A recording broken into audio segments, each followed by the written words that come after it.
Hey, good morning, Paul.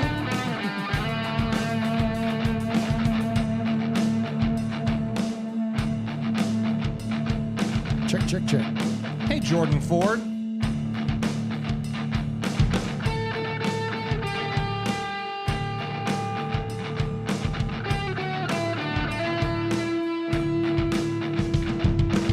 Ron, the Materator. What's up, my man?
Here we go. It's episode number 366 of Raiders Fan Radio. What's up, guys?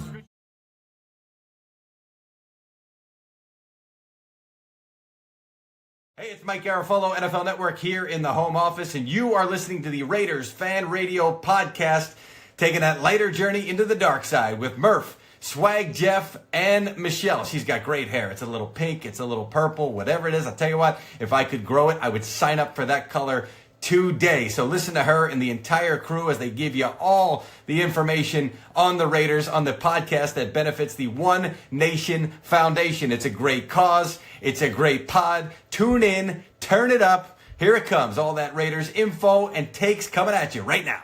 Jackpot, baby. Raiders Fan Radio. Oakland, L.A., Oakland, Vegas, Raider Nation, wherever, forever. You got your old Uncle Mosh and Raiders Fan Radio from Murf's Man Cave, taking a lighter journey into the dark side. Sit back, put your feet up, pop a top, and enjoy the ride. Here we go! Look left, look right, Political, a leaping pass, touchdown!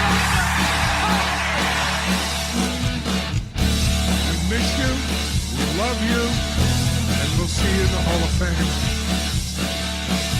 When you have great coaches, then after you have great coaches, you get great players, you have a great organization, and you tell them one thing, just win, baby. Way up the middle, intercepted Filipiano at the 50, time running down, Oakland football, and I think Oakland victory. The Raiders have scored on the most zany, unbelievable, absolutely impossible dream of a play. Well, I love this team. I think this team can win. You are listening live to Raiders Fan Radio. Take it away, guys. Why, thank you, Brett Musburger. What is up, Raider Nation? Your buddy Murf back once again for what we trust will be a fantastic episode of Raiders Fan Radio, episode number 366 of Raiders Fan Radio coming at you if you're keeping track. We appreciate everybody that's checking in with us tonight. Appreciate everybody that's in the chat room tonight, joining us live each and every Wednesday night at 4 p.m. Pacific, 7 p.m. Eastern at youtube.com/Raiders Fan Radio. Appreciate everybody that's checking in on the audio podcast, where you can find us on any of your favorite audio podcast services just by searching for Raiders Fan Radio. And I appreciate everybody checking us out because football season's over.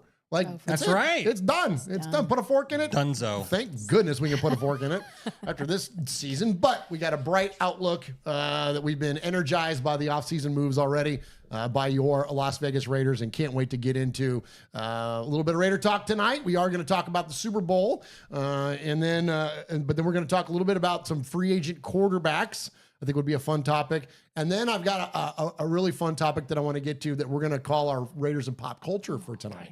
And it's going to be music based. Oh, yeah. There you go. Yeah. So we're giving a little bit of, giving a little hint away there with the Metallica shirt on for those of you that are on the audio podcast. There you go. There you go. But anyways, my name is Murf. Yes, it is. My name is Murf. And but I don't do this show alone. I do it with my two best friends. And starting off to my right, he is my best friend and yours. He is Swag Jeff. Hey! It's style and I profile. had to find your button. Hey, don't tell me about your life. Don't tell me about your life, man. What's up, guys? It's great to be here for another week. And yeah, this Sunday was fun. You know, if you're a Raider fan or if you're a fan of the NFL that's not wearing the ketchup and mustard colored uniforms, it was a fun day for you as well because we watched them get their shit kicked in. It was absolutely incredible. And yeah, we're going to talk about that just a little bit. You know, we know this is a Raiders show, but anytime the Chiefs get their ass whipped, we want to celebrate that a little bit. It's the Super Bowl, man. And it's the Super Bowl. Yeah. So we're going to talk about that a little bit. But yeah, I can't wait to talk Raider football with you guys. So like Murph said, you can find us anywhere. And all the money, like Yoshi's $20 donation. Thank you, Here at the Yoshi. top of the show that donated. He said, pretty good weekend. The Chiefs got crushed, and I won the MVP. So there you go. Much nice. respect, Yoshi, because all that money goes to the One Nation Foundation. So when we realized we can make money doing the show, we decided we wanted to give all that money away. So we give all that money to Raider-related charities like the Blitnikoff, like Raider Dad, like Max Crosby Foundation.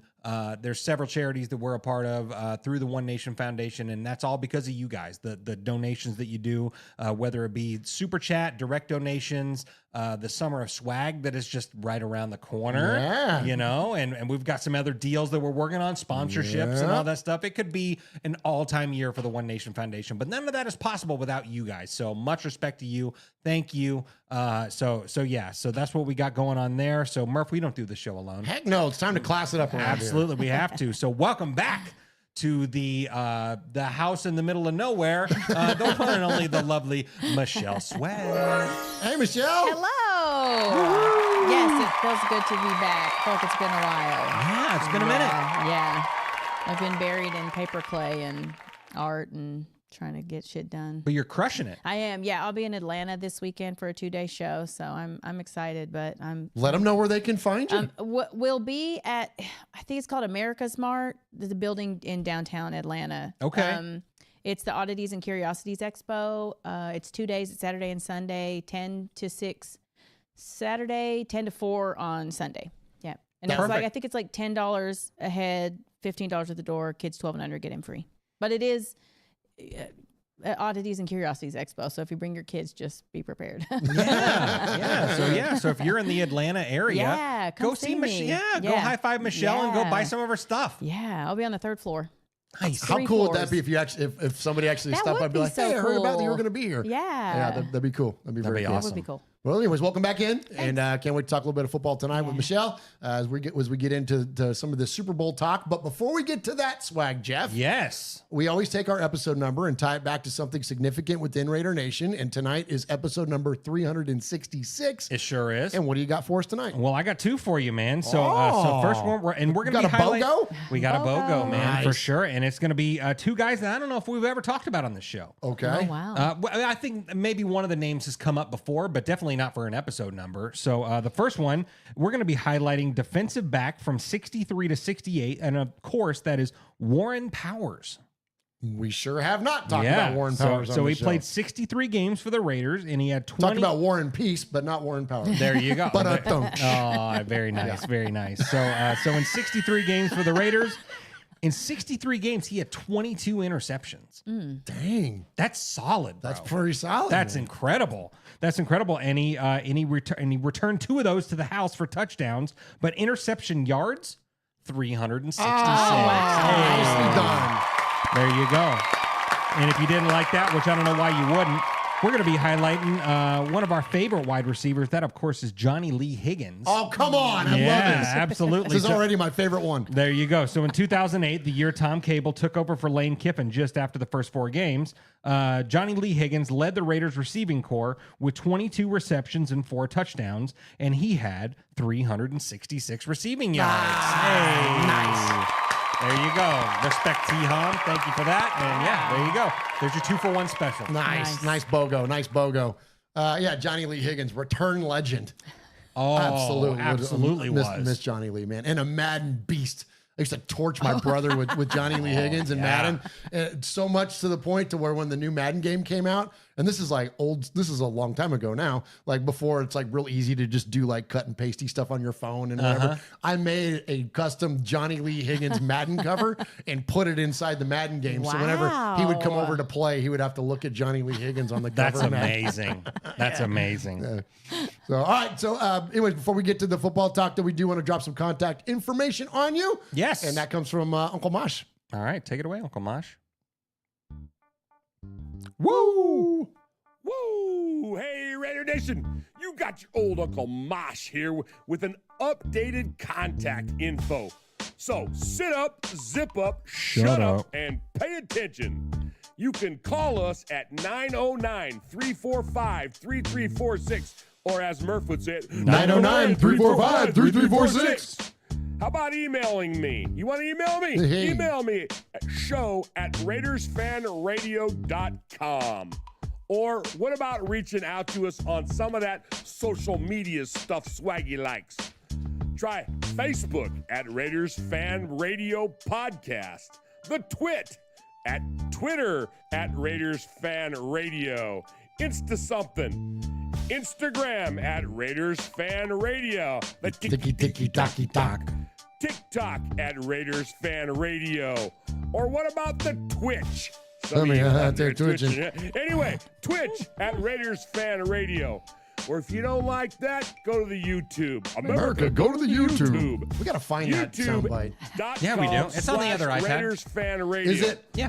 Oh my God, if that wasn't enough, go to your podcast provider and search Raiders Fan Radio. Holy crap, that was a lot.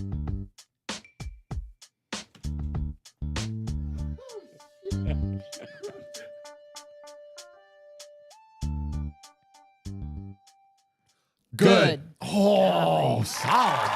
We're dialed in. Absolutely.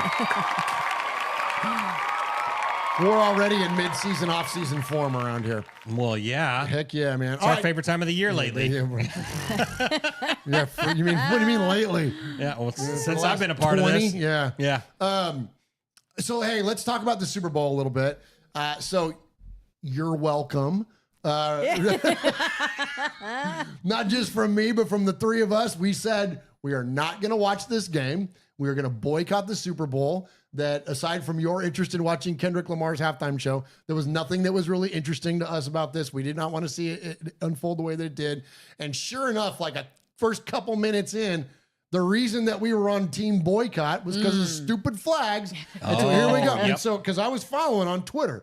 And so I'm following it. Was like, it was so funny. I flip on the app and it's like JT the Brick, Graphic Raider, Raiders history, like all these like Raiders people that I follow, Clay Travis even, and Will, and all these people. And everybody start immediately like, here we go. There it is. And I'm just like, there, okay, good. We made the right choice, you know? Made the right call. But we said, though, that I said the only way I was going to turn this game on is if it were a 30-point-ish blowout in the third quarter, because one of two things would happen. Either the refs would contort themselves into unprecedented levels to get the Chiefs back in the game, or we would just get to see the Chiefs get embarrassed. And sure enough, the three of us were holding the line. Yep. We're all texting each other going like, do we go now? Do we go now? And we're like, not yet. Like, hang in there. Yeah. Hang in there. And then finally, I forget which one of you all said, you're like, Oh, because you were at a Super Bowl party. He didn't have a choice. I didn't have a choice. It was on, and so I wasn't really paying attention. I walked by the TV, and Philly was up 14-0. I was like, all right, yep, I'm invested. Here we go. That wasn't enough for me. That wasn't enough for me either, Michelle. But you didn't have a choice though, because it was on. I didn't have a choice. Yeah, I was stuffing my face and watching Philly just eating cannoli dip.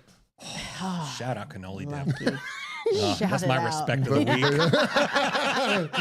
But yeah, so we freaking. Oh, speaking of respect Eric Allen, man, for making the Hall of Fame. Yeah, Eric Allen. Yeah, good Much respect. But yeah, man, and so it was like, okay, so finally, so Michelle and I were on board. We're like, okay, we're gonna get in and get in there and watch the game. And so flipped it on, and man, we got to see the Chiefs get embarrassed, and it was a freaking blast. And so I've gone back and watched a lot of the game, and I even went back and watched Kendrick Lamar's halftime show and like all that kind of stuff. I got kind of caught up on the night, and you did too. Yeah. And like so many people were like even on Twitter and stuff, like, Murf, you got to be watching this. You don't know what you're missing. And I'm like, not yet. But anyway, but then when it finally happened, it was like, man, that was absolutely glorious to see the way that thing unfolded. Seeing Taylor Swift get booed. I rapidly. hated that because it's not her fault. I kind of hate that because, I hate seeing her, but I think about how when Travis Kelce goes to her Eras, when he went to Eras tours, like he got cheered, he got celebrated, but when she goes to support him and what he's doing, she gets booed, and I just think that's like not in Kansas City. Like shitty. Huh, well, not in Kansas City, but at the Super Bowl after she's been put, where us NFL fans got to look at her every week. To be. I think I thought more about it. She didn't ask to be put on display. They did that. The NFL did that. Maybe the NFL should have got booed. Well, the NFL needs to get booed for a lot of stuff. She didn't really ask for that. That's fair. Okay, I don't agree, but that's fair. Yeah. Not her fault that she's okay. Was it's just not her fault. Like we always say, if we just sit around and agree with each other all the time, it doesn't make for good radio. But yeah, I loved it. I thought it was great. I thought everything associated with Kansas City got what was coming to them. Mm-hmm. You know, I absolutely thought that, and I loved seeing the meltdown from. I did love that because we're friends with some Chiefs guy. Our boss at here at Fansided, shout out Fansided and Just Blog Baby. Our boss is a Chiefs guy. And one of his close friends and co-host, Sterling Holmes, shout out Sterling, is a Chiefs guy. He's a local radio host in Kansas City and has had me on the show and stuff like. He's a great guy. And I'm watching these guys melt down on Twitter and I'm laughing my ass off. And I'm like, because they're like, oh my gosh, I can't believe this and I can't believe that. And this shouldn't be happening. And this is the worst thing. And I'm like, no. Like everyone else is like, I did the freaking, the meme, the Will Ferrell from, which, my gosh, the Old School? No, Ben Stiller. Oh, Zoolander. Where he used the, dear God, it's beautiful. Yeah, that's what the rest of us were thinking while Kansas City was melting down. So I loved everything about it. And shout out, the Eagles, man, the way that they just dominated that football game, the way that Jalen Hurts and then that defense dominated. And so I want to bring you in on this, Jeff. I think the thing that was most pleasantly surprising to a lot of us, if not everybody, was when the calls first started going the way that they went, and literally Twitter X blew up. Like, sure, the entirety of social media is like, holy shit. And then all of a sudden, the flag stopped coming out. Mm-hmm. And frankly, even on some plays where the Chiefs probably deserved getting a flag. There was one Mahomes got rocked. He got rocked in the face twice, and no calls and nothing. And so I'm glad, because that's the way the NFL should be when it comes, especially the postseason. Mm-hmm. Let them freaking play. It's a physical game. Sorry, it's going to always be physical. It's going to be violent. NFL. You can try to officiate and rule your way out of it all you want, but the purity of this sport is that it's goddamn violent. That's the bottom line. And that's one of the things that attracts us all to it, because you're seeing peak athletes absolutely go at it. I mean, it's just, and there's nothing wrong with that. It's a physical sport. So the idea that it changed, something shifted. Now, I suspected it was going to happen in the offseason. It happened in the middle of this game. And I'm curious to what your thoughts are, is that I don't necessarily, I mean, maybe I do necessarily think this. I don't know. Does the NFL buzz down and be like, hey, fellas, keep them in your pocket? Like, this is like, is there an actual influence Because we talked about this on the show. You haven't been here for it, Michelle, but one of the big things I've been talking about is that the overriding narrative in Super Bowl week was officiating. And whether you think it's rigged or you think it's just good fortune or what doesn't matter what the reason is, the idea that was the lead story is a problem. So if that would have been the story coming out of this game, Jeff, it would have been a problem. But that's not what happened. And I'm shocked by it, frankly. Yeah, it's not what happened at all. And really, I mean, you said that it kind of happened in the middle of the game. I think that it happened right at the top of the game. You know, you didn't tune in until the third quarter, but like watching that game on a more earlier scale than you did. I mean, yes, that first call, because I caught the beginning of the game and saw that flag that everyone was freaking out about. And yes, it was a bad call and stuff. And I kind of thought the same thing. Okay, here we go. But like after that, the flags didn't come out of the refs' pockets like at all. You know, so I don't know if it was I don't think the NFL buzzed down or anything. I don't think that, but I do think that the NFL had a lot of pressure on them after these, you know, those stories that came out and the statements that the NFL released of, you know, you really think that 138 referees are going to conspire, you know, to play favor to one certain team or whatever. And everyone's reaction was, yes, yes, that is exactly what's happening. You know, and I don't know if it's the league narrative of you just want the good guys to go on and win and set records and all that kind of stuff. But like they let the boys play and we saw what happened. You know, we saw that, you know, kind of on the heels of our conversation, what we were talking about greatness, you know, the Chiefs were exposed big time. I feel like the Philadelphia Eagles watched the 2023 Raider game. They watched the 2021 Super Bowl. Yeah. They watched and saw like, okay, there's the blueprint. That's how you beat the Chiefs. You have Patrick Mahomes run around for his life. You put him on his ass all the time, nonstop, and he gets rattled. He gets shaken. As all quarterbacks would. Well, as all quarterbacks would, you know, but he's throwing interceptions. He's throwing pick sixes. He's looking bad. He's fumbling the ball, all sorts of stuff. He just looked terrible. But, you know, a lot of that is because the refs let them play. Yeah, I wonder if the refs that were reffing the game felt like their integrity was in question. And so they didn't throw flags. Like maybe they thought about it, but then that sort of human element came out I can't throw this because they're going to think I'm doing it. Like, I think that played a big part in it because to be so few, especially I keep going back and because I've watched it many, many times where he gets just rammed right in the face. There's a ref like right here. Yes. Any other time, really, honestly, with any quarterback that got hit like that, that would have been a flag. But I think he was probably like, I can't throw this flag or they're going to think that I'm being partial to the Kansas City Chiefs. And I think a lot of through the game, they were like, I don't think I should throw this, you know, unless it had to be like for certain a thing. And so I don't know that there was a call down. Maybe there was, I don't know. But I think the ones that were out there on the field, they were just like, I have to really think about this before I throw this flag. I think that's what happened. And if that's the result is that, you know, overswinging the pendulum is the result, I'll take it as a fan. Like I'd much rather see a game remain physical and a lot less officiating and interference than more. Like no one wants to like, that's the thing about this stuff is that no one wants to see more officiating. There's not one fan on the planet that wants to see the officials on screen more often. No one wants to see more rules. This game is the biggest game in our country and can compete globally for a reason. Leave it the fuck alone. Like, just leave it alone. You know, there's so many things that the NFL has done to make it, you know, more, higher scoring because they allow offenses that, you know, that much more breathing room and you restrict the defenders. And I get that. And when it comes to player safety, if that's truly what the NFL has at heart, if it's when it comes to things like player safety, I'm 100% on board. Ain't nobody want to see these guys go out there and get lit up and the CTE and everything else that they have to deal with. As much as I can celebrate the physicality and the violence of the sport, I don't want to see a bunch of dudes go down and then have to deal with lifelong injuries and illnesses. It's like, that is not. Yes. So anything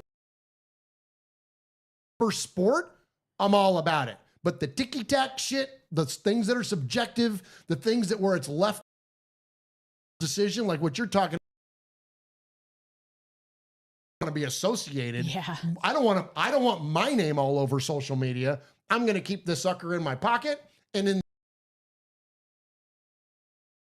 the most watched Super Bowl in history, I'm with it. Yeah, keep them in your pocket. Let them goddamn play. And the NFL kind of used to be like that. Yeah. It would be like if they're gonna over officiate, it's during the regular season. But then when it came to the postseason, you let the boys play. Exactly. And that's not what we've seen for a handful of years, and that's why everybody was so down on the freaking Chiefs. Yeah, absolutely. Well, we saw this game a couple years ago, the same exact game, the Eagles and the Chiefs, and they called the game almost the exact same way that they did in this Super Bowl, except for the end. The very end. Except for the very end. With a minute and a half left, they call a defensive holding call on Philadelphia. A first down where they can run down the clock and kick a game-winning field goal, end the game, and all that stuff. And it was just like, why? That game was so good. Like, it was such a good game. No matter who. I mean, we didn't want the Chiefs to win, but like, it was a really, really good, hard-fought game. And then the officials took over at the end of the game. And it's just like, God dang it, man. Like, what the hell? And so this year, if you're talking about swinging the pendulum, this may be like makeup calls for some of that ticky-tacky bullshit from a couple years ago, I agree. And I hope it stays this way. And I think that we're going to see even more, I wouldn't say rule changes, but maybe rule adjustments. Sure. And they're going to have some serious conversations in New York about the way that the officiating is received and interpreted by its fan base. Because and one of the things we've talked about on the show is that because of the Taylor Swift factor, and this is something too where you and I will agree when it comes to her, is that I think the NFL doesn't fabricate things, but they exploit and take advantage of certain things. And when you got the world's biggest pop star and she's dating a Chiefs player and you have this league is desired for globalization, that's why she got exploited. Yeah. It's the league doing all this kind of stuff. And so, but that said, we knew there was going to be, even though us, quote, hardcore fans were going to sit this one out, we knew the game was going to get record ratings because of her fan base. Yeah. And there's nothing wrong with that. And I don't begrudge the Swifties. I hate to break it, though, to the NFL. The Swifties ain't staying. That's the thing. They're not your... The percentage is probably so minute of fans that got locked into what was actually happening. There's a couple of super chats. Oh, please do. I was about to shout this out. Matthew Mangus with the $50 super chat. Oh my gosh! Thank you, Matthew. The Chiefs finally got that BTA FKC. Damn, $50. Thank you so much. And then Matthew became a member for 12 months. For a year. And said, Casey ain't like us. And they ain't. Oh, my gosh. Thank you. And then Jordan Ford had a $10, and in the words of the GOAT, Will Compton, F you, Travis Kelce. Nice. And then Matthew Mangus with another $50 donation Whoa. said, Kerman needs aloe vera for the ass whooping from the belt. Oh, my Yes. God. Yeah. Matthew Mangus, you're on fire tonight, bro. And thank you, Jordan Ford, too. Wow, Yeah. that's incredible. Yeah. You, Travis Kelce. That's right. There we go. Yeah. Oh man. Wow. $100 there. Thank you. Matthew. Watching Jeez. Travis Kelce, just watching.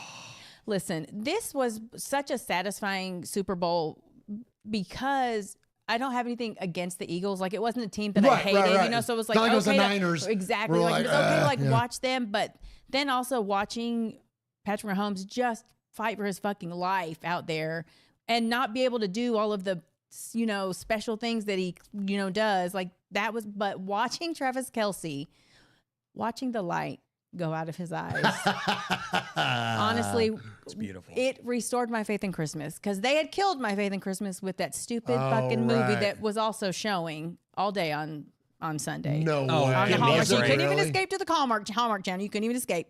But yeah, like, watching that was like it was so satisfying to watch him it just faded from his eyes. Yes. And it was really beautiful. Yeah, he had a horrible game. A horrible game. A horrible game.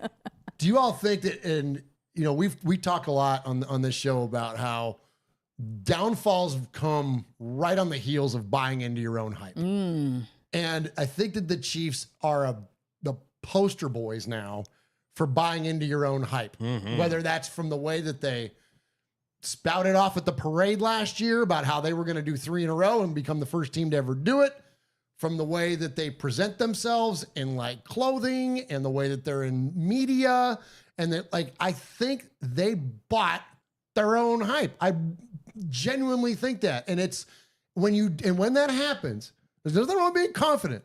But when you start buying into your own hype, it just takes your eye off the ball that much. Sure. And it may only be a little bit, but the margins are low, even when you're great. And listen, there's no doubt their greatness. There's no doubt their talent, but it's still the goddamn NFL. And you still got to be the absolute peak to win a Super Bowl. And if you take your eye off the prize, just that little bit, there you go. Then 100%. You get what you get. And, and the inability of, or the lack of ability, or the lack of desire for the refs to bail you out when you do make those said mistakes. Because frankly, they shouldn't have been in this game anyways. And that's the other thing. This should have been freaking Buffalo versus Philly. Yeah. That should have been that should have been the damn game to begin with. Exactly. But they got bailed out. And so I think they bought their own hype. Yeah, I think so too. Did you see that? Did you see it was floating around on Twitter? The video of Patrick Mahomes that was interviewed last offseason that was like calling a shot that they were going to do it again. Yeah, that's what I'm talking about. Yeah, we're going to run it back. We're going to run it back. We're going to do this again. We're going to win a third in a row and all that stuff. And yeah, I think you're absolutely right. I think they bought into their own shit. Yep, nobody's ever done it. Here's my last thing. I want to comment on it, and then y'all two close us out. I hope this doesn't re-energize them. I hope that this has been enough of a beatdown and you're going to have enough turnover personnel-wise that this will be enough to let everyone else, not just because I think everybody's caught up to them. I think the Bills are already caught up. Clearly the Eagles are caught up. I think that the Bengals, said healthy, could be caught up. I think there are other teams caught up to them already, but is this now enough where it's like, all right, this is over. This window's going to, I'm not saying I'm going to not reopen because Patrick Mahomes is still great and I'm not taking that away from him. But with Kelsey, obviously, feeling the years a little bit and the amount of turnover that they're going to get at key positions this year, Michelle. Yeah, I actually think it's because I feel like it cleared the slate for everybody, because everybody was kind of stressing about the three-peat because that would have been such a monumental thing for them to do, and now it's open for anybody to do that. It's not theirs to have, and so I think it deflated them big time. I don't know that it re-energizes them enough where they're able to come back and be some sort of. I just don't think. I mean, yeah, he's great, and there's no denying that he's an incredible quarterback, but we also got to see that he doesn't play the game alone. And if your defense, and that's the other thing, I think everybody now is going to shift to their defense. And if you want to beat the Kansas City Chiefs, that's what you need to do. That's the thing. And I think this did deflate them enough that a lot of people have already caught up, more are going to catch up. And I don't think they're going to be the pinnacle anymore. I don't think so. Yeah, you said it all. You said it. I couldn't agree more. Yeah, I think that this. I mean, it's possible now that not only even our people in our division are going to catch up. We're because everyone sees the blueprint now. This is how you beat them. I don't know why more teams haven't done that in the past, and I feel like they have, but the refs have always bailed them out. Yeah, it's just they've always been bailed out. I mean, you look at this season, the Chiefs have won so many of these one possession games, these super close games all year long, for sure. I mean, they finished 14 or 15-2. I mean, they could have been 9-8. Mm-hmm. Seriously, we were calling this shit out in week 2. Yeah, 100%. Yeah. 100%. So no, I think this is going to have a lot of people catch up, including our Las Vegas Raiders. Come on. All right, so let's do that. Let's talk a little bit about the Las Vegas Raiders. Hit a break, Swag Jeff, please.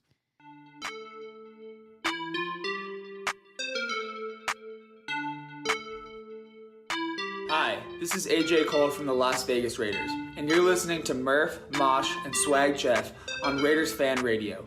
Just win, baby.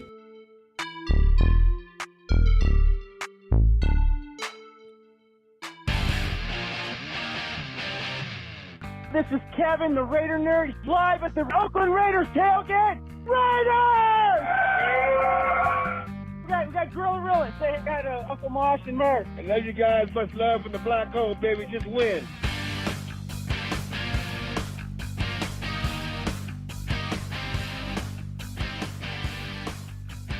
Before we jump into it, start talking about the Raiders. Michelle, shout out the chat room there, please. All right, let's see. Mr. Arch Nemesis is in there. Jason Marshall, Raider Felon, Paul, Jordan Ford, Storm's in there. Grim Raider, Intel's in there. Let's see. Raider Ruse in there. Jesse Cardenas is in there. Matthew Mangus. Thank you, Matthew. Thank you, Matthew. Everybody's in there. A lot of generosity from Matthew tonight and everybody else that's in there as well. We can't thank you all enough for that. We appreciate your support of this show monetarily because all that money is going to go to the One Nation Foundation, and we're going to give that to some great Raiders-related charities. And so we appreciate you very, very much for that donation. And even if you can't support the show monetarily, all we ask is for a like, hit a subscribe, hit a thumbs up, tell your Raider friend about us, hit a retweet, share a Facebook post, whatever you can do to help this show out. It's not about building up our show. It's about building up advertisers. And we can't do that without your support in that way. So please do that if you would as well. All right. So I want to kind of do a little tail of the tape here before we talk about the biggest position of need for us, which is clearly quarterback. But here, let's round out so we've made all these moves, right, in this offseason with our coaching stuff. So here's how it shakes out, right? So obviously, Pete Carroll, head coach, is now I'll spit it out. Pete Carroll is now your new head coach for the Las Vegas Raiders. Matt Capurro is now your vice president of operations. Chip Kelly is your offensive coordinator. Chris Beatty is your wide receiver coach. Bob Bicknell is your senior offensive assistant. Sean Binks is an offensive assistant. Brendan Carroll, so here comes the nepotism, is going to take care of the offensive line for us.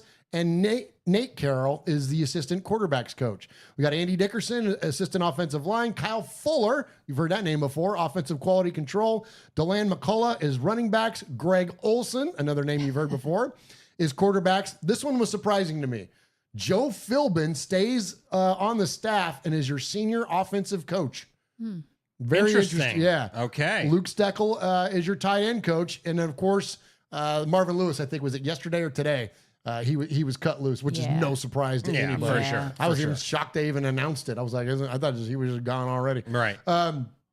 Patrick Graham is your defensive coordinator. Linebackers is John Glenn. Assistant defensive line is Kenyon Jackson. Rob Leonard, a popular retained defensive line and run game coordinator there. Ty McKenzie is assistant linebackers. And let's see what else we got. Then we'll just go to special teams. We got Tom McMahon is also retained as our special teams coach. I said all that to kind of start the conversation about the coaches with this, is that normally when you get a new head coach, and especially a new head coach and a new GM, you wipe the slate clean. Yeah. And we've talked on this show a lot about the hard reset that the Raiders were going to go through this year.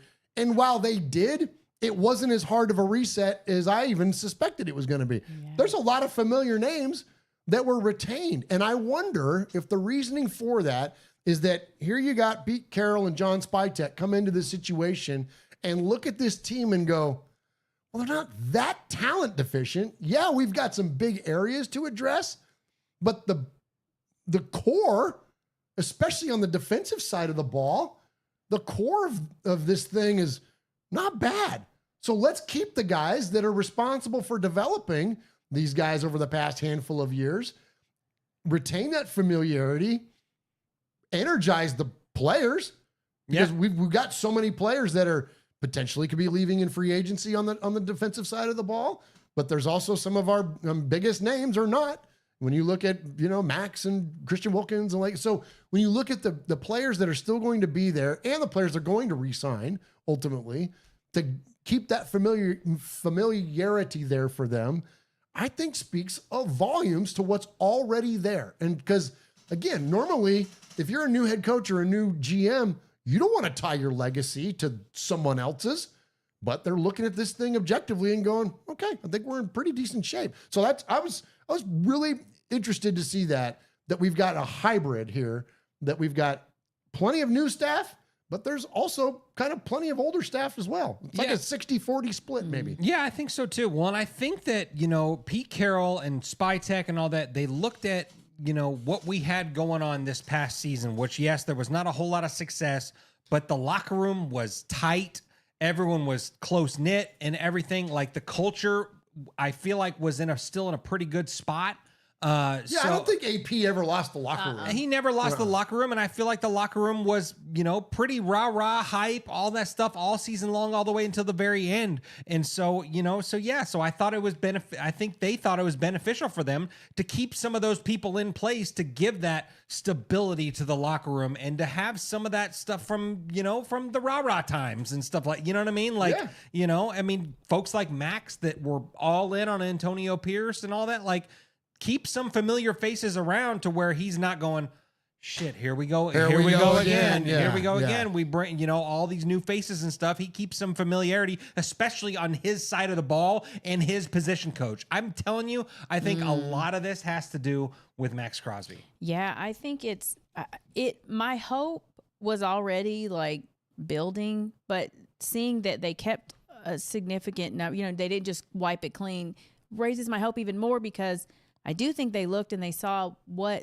the strengths were. Instead of just removing that, they're going to build on that. And I think that speaks volumes about, I know it's not going to turn, well, I mean, it could turn around in a year, or a season, but I think it's less time than we even thought for them to be able the way they feel about the turnaround. Yeah. It gives me more hope than even I had. So yeah, because then when you do that hard reset, it's an automatic, well, this is going to be a 3-year thing and blah, blah, blah. I don't think so, man. I think this is going to flip around pretty damn quick. But in order for that to happen, there's a segue, is what we call in the business. In order for that to happen, we got to have a quarterback. Got to have a damn quarterback. We got to have a damn quarterback. Like, it's the most important position in all of team sports. It's the hardest position to play in all of team sports.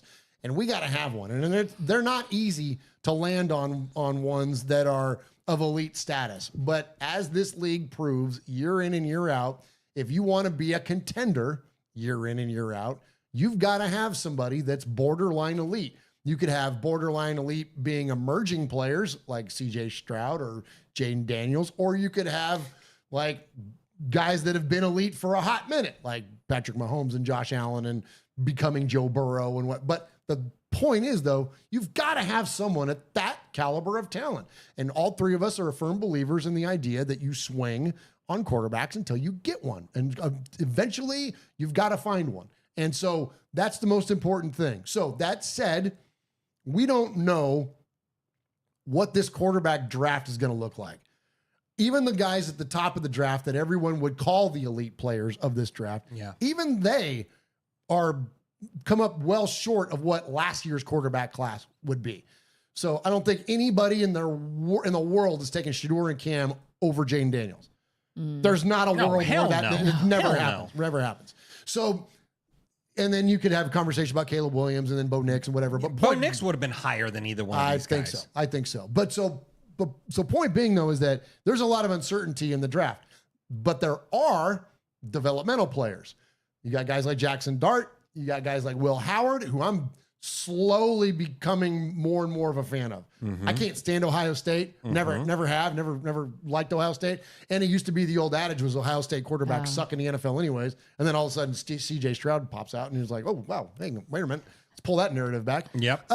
So I think that there's a possibility there. And then you start taking into account the relationship and the affiliation and success already in a Chip Kelly offense. You know, this guy, like, he's not like Dylan Gabriel. He's not undersized. This is a big, strong dude that can run. Like, he's more Josh Allen than he is in anybody, right? Truth. And so I'm like, okay, but is he going to take time? Well, fine. So if you draft him later, we still got to have somebody we talk about how this is like a kind of a win now type, at least be competitive right now scenario. Well, that isn't going to happen with a guy if you just pull him out of Ohio State in the third round and chuck him out there. So likely, this is just my own Murf opinion here, I think it's possible for us to take a flyer on it, go best player available at the top of the draft. If they don't trade down, which Spytek does a lot of moving, like when you look at his draft history with Tampa Bay, I got moves all over the board. So if they don't move around, but you take the best player available, and then it takes the pressure off. Then you don't have to worry about nailing it on a quarterback in that first, wherever you're drafted in the first round.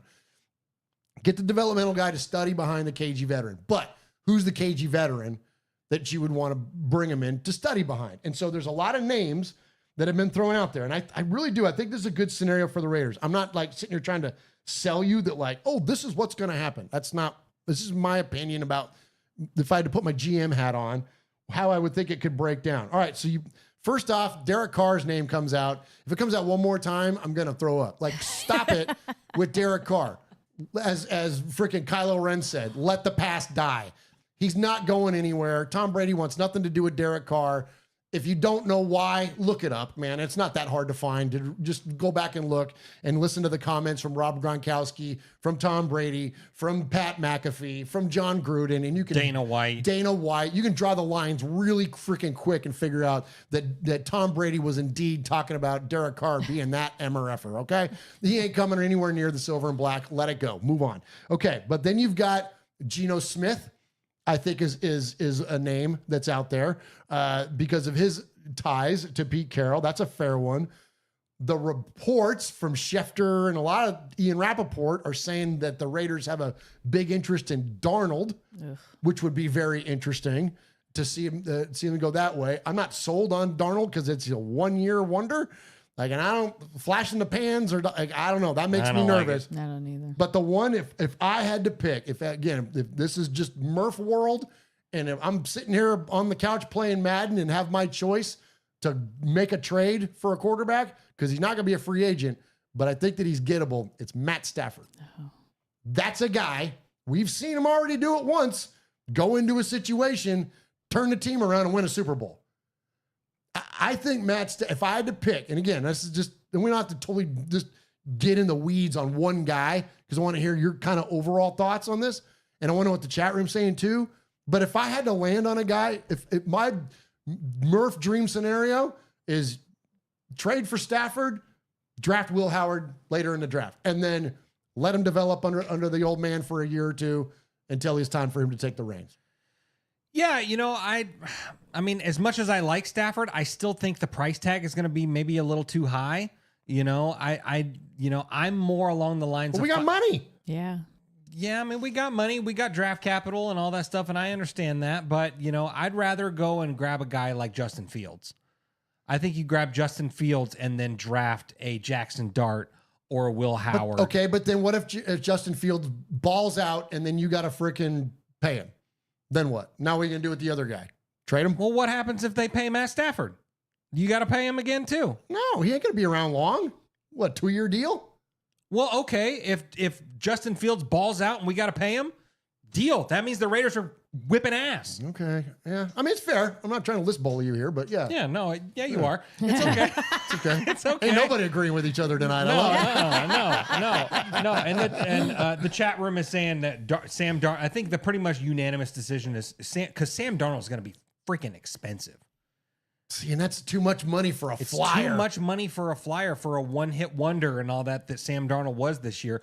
I'm not convinced that Minnesota's not going to let him go. That's true too. I think Minnesota might keep him around for another year just in case, JJ McCarthy isn't ready. I mean, well, clearly he clicks with Kevin O'Connell.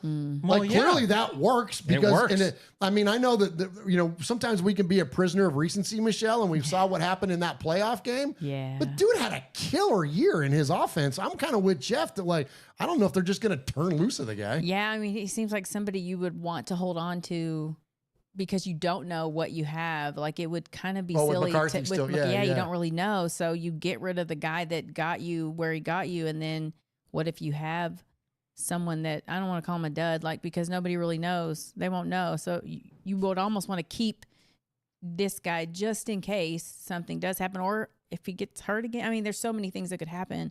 It seems like it would be weird to get rid of him, and it would be more expensive, I think, than he's worth.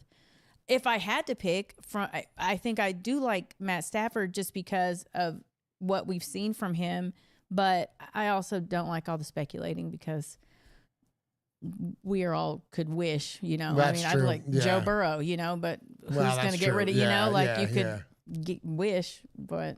Yeah, 100%. I mean, it's certainly speculation season. I mean, that's kind of all we got right now.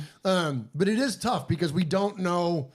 You don't know what because there's this one big variable that we all have to be careful to consider, and it's Tom freaking Brady, and the idea that he's going to have a voice. I'm not saying he's going to be calling the shots on draft day, But there is going he's to be in the room. Yeah. And there's going to be communal conversation between him and Spytek and Pete Carroll and Mark Davis and anybody else, that Champ Kelly, they're going to be having, because it's Champ, not Chip. Now we got them both, right? Yeah, Champ Kelly and Chip Kelly. Yeah. Because Champ's still in the building. Champ is still speaking of retention. Okay. There's another guy.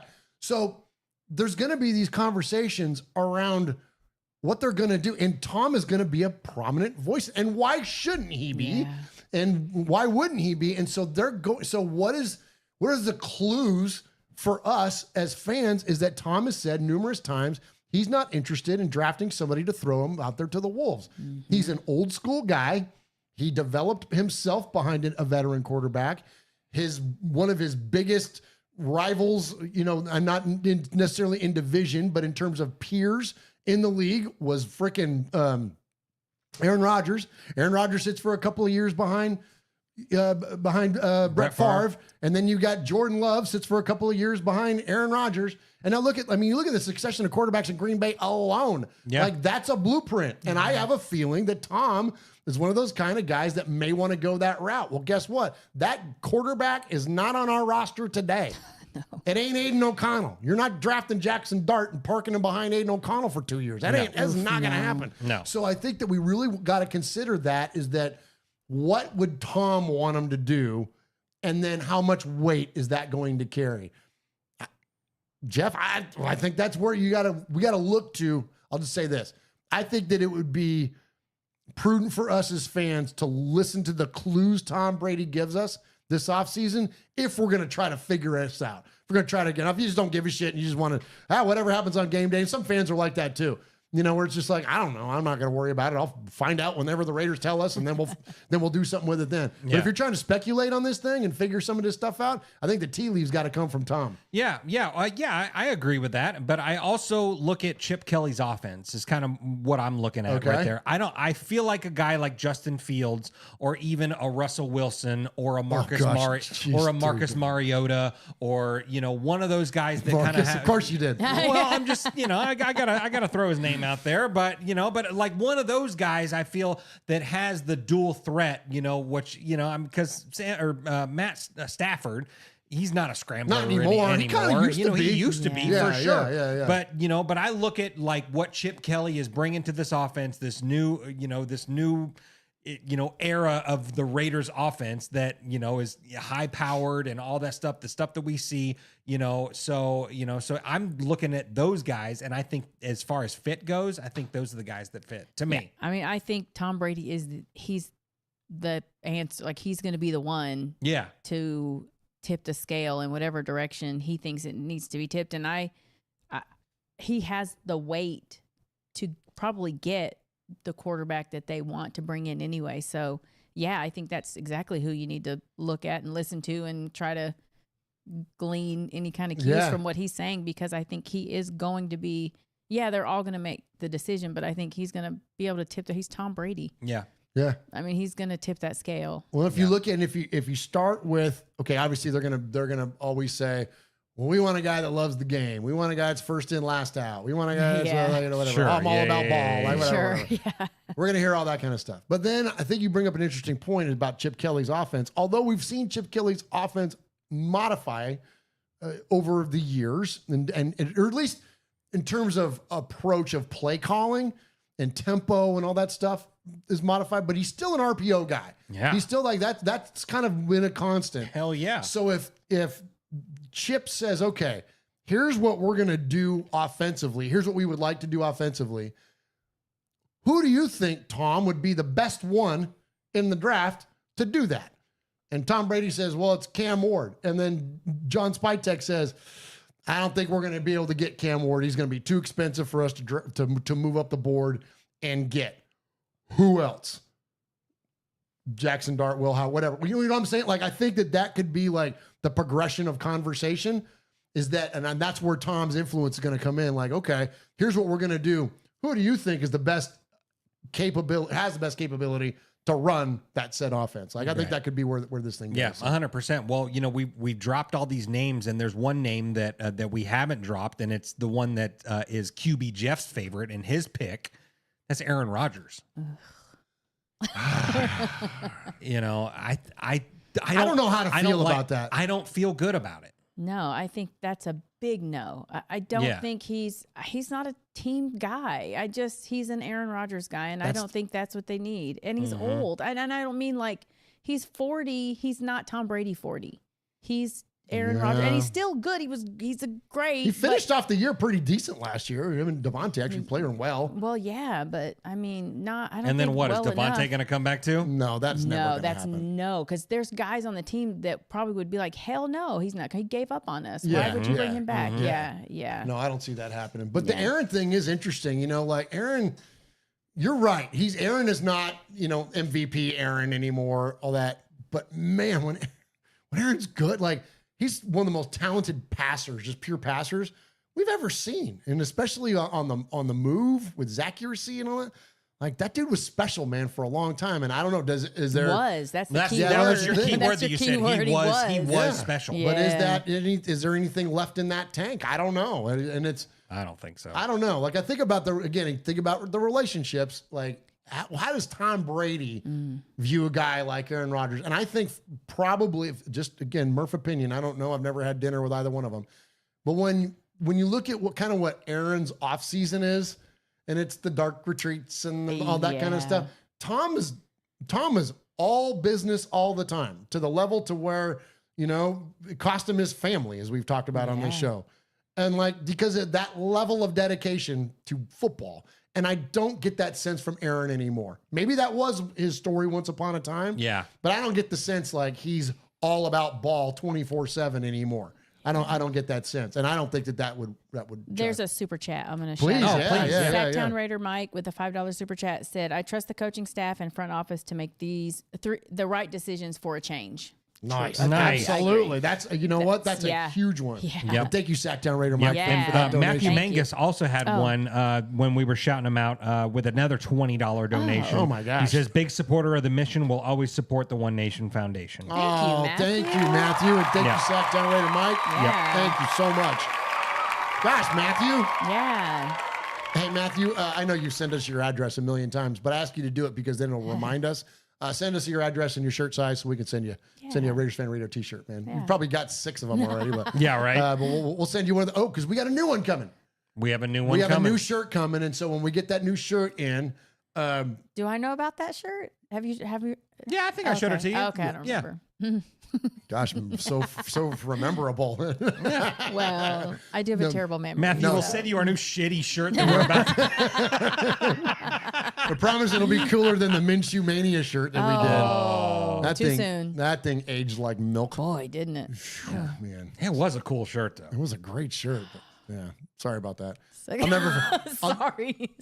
never forget that one guy on YouTube. He made a YouTube comment, and he's like, "Why would you make a shirt for a backup quarterback?" And I was like, "No."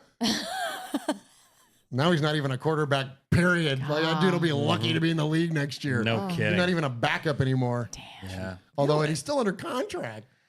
Yeah. There we go. That's the guy to run the Chip Kelly offense. Hey, there Let's you go. resurrect That's the Minshew Mania. cagey veteran that will be the bridge. Holy cow. All right, Minshew Mania. Let's run it back. Oh, my gosh. Come on. Please, Be scared? Let's do it. No, I'm not scared. That shit ain't going to happen. We need a Hall of Shame shirts that we've created that haven't aged well. No the kidding. DADC shirt or DCD or whatever that one DCDA was. one, yeah. We've had a few. Yeah, we had the Ramones one with Josh Jacobs and Devontae Yeah, on it. that's Yeah, we had that one. I don't know why didn't we just put our names on that shirt? Why did we not just put Murf, Swag, Michelle, and QB Jeff? Yeah. Oh, that would have been a good Would've been idea. a great shirt. Let's resurrect that We idea. could do that. We'll resurrect it. Yeah, you know what? Yes. Why didn't we do that? Why didn't we put Jamarcus, Gruden, Lane Kiffin, Josh McDaniels. and McDaniels? Shit, man. Oh, man. You know what we got to do is a Mount Rushmore of failed coaches. Golly. Oh, that's too long. Yeah, I was going to say. It No, has to be just- on the back. Just like just a circle around. no, I mean like an actual The Mount worst Rushmore ones? with the 4 worst. Oh, Yeah, with like Mike White, that'd be embarrassing. Josh though. McDaniels, I couldn't wear that in public. Lane Kiffin. Yeah. AP. Oh, Oof. No, he's not the worst ever. He's not the worst. No, because he actually had that success. Paul says I want one. right. But no, anyways, we got a new shirt coming out very, very soon. We'll send you one of those Matthew mangas. So thank you very much for that. There you go. All right, so Jeff, hit a break for us. Actually, you know what? I'm going to hit a break. You hit a break. Yeah, Is you it know long? what? Yes. And you know why? Is because somebody called me out, Michelle. Okay. This person said that we don't play enough IDs with your name in them. Oh. Yeah, because we did this show for a long time before Michelle got it, and so we only have a handful of them. Yeah, there's only a few with my name in it. We could superimpose my name just like Michelle.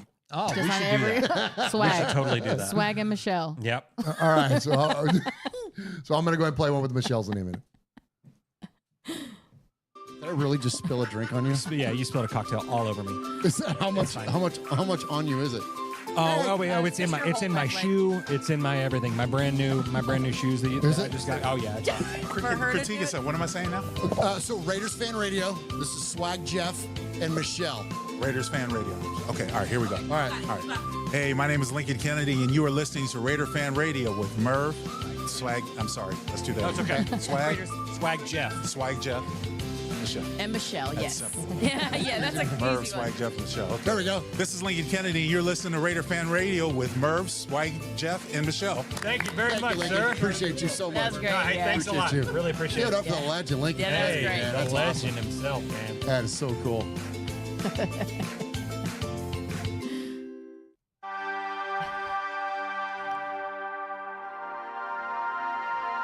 Las Vegas, a city without a pro football team, in a world gone mad.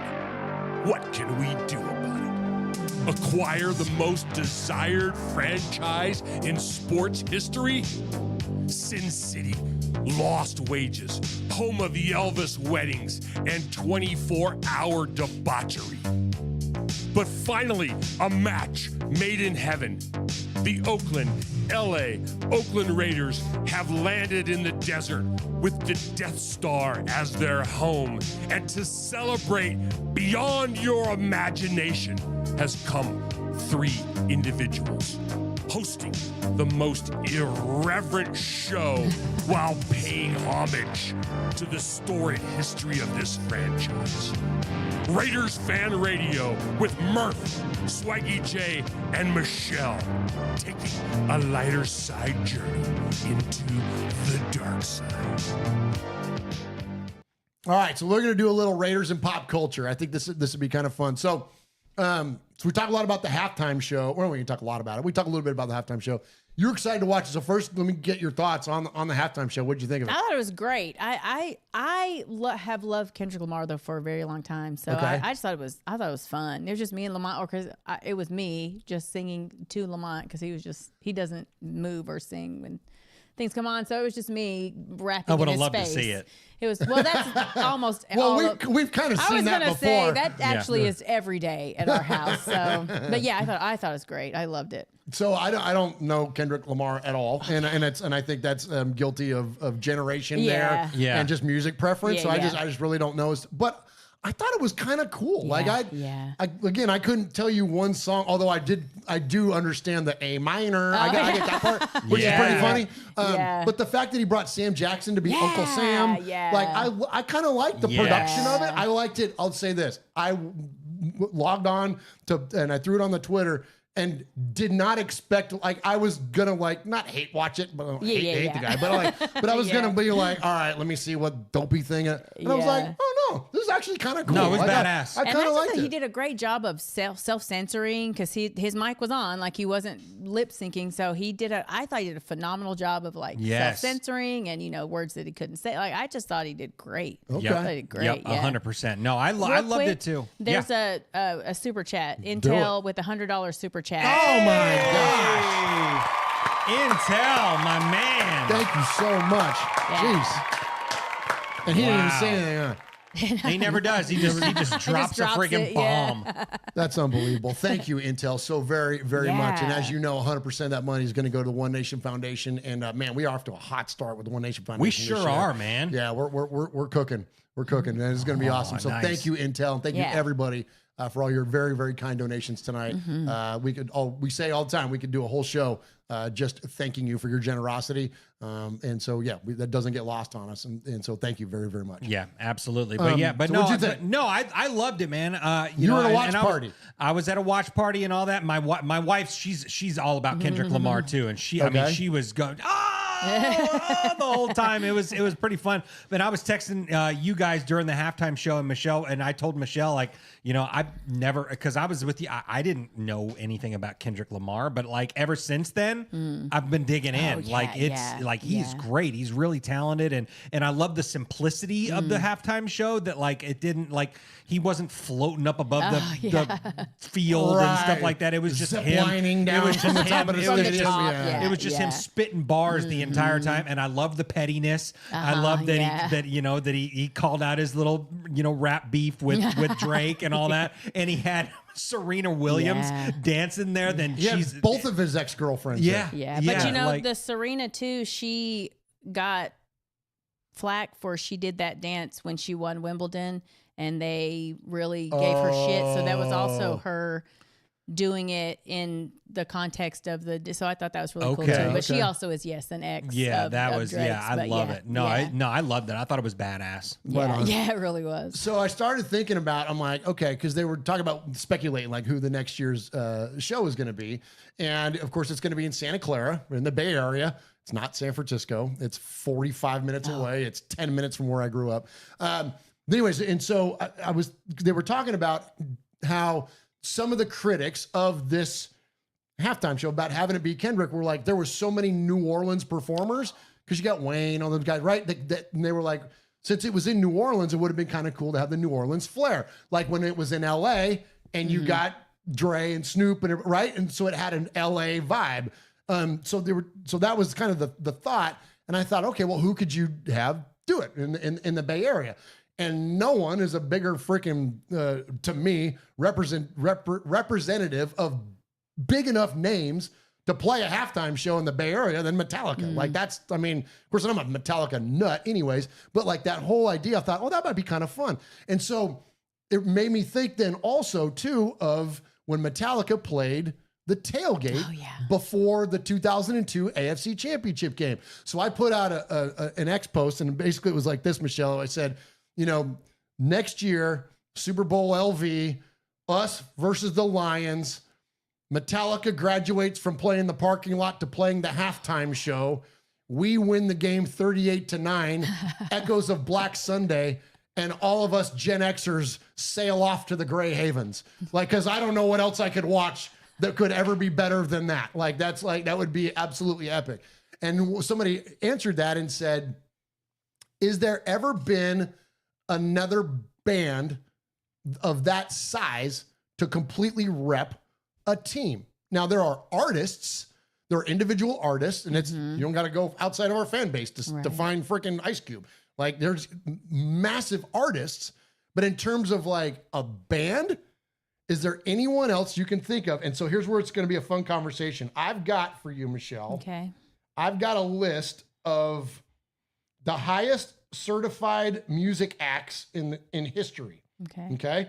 There are only a handful of them that are bands, and there's only I'll let you tell me your thoughts. Okay. So in terms of bands that have repped a team, okay, the Beatles are number one on the list in terms of like highest certified album equivalent, whatever. Right. Like highest, sold, recognized artists. Okay, Beatles are number one. So that's the highest band. Then you got Garth Brooks, Elvis Presley, and then the Eagles. So there's another band. Then you got Zeppelin.